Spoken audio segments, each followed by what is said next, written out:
Uwian na.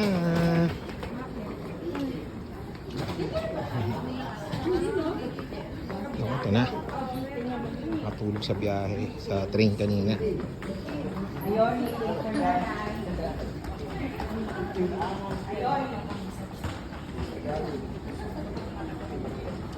You're walking too fast.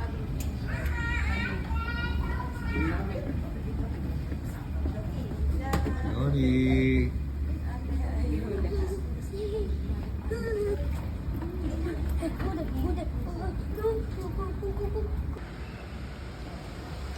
Wow, Ayori, it's like riding a car.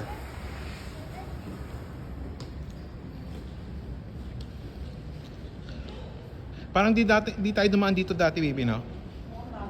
Oo, bagong kanto. Baka bago rin yung... Sayang, sarado na yung mga store, no? Or baka terminal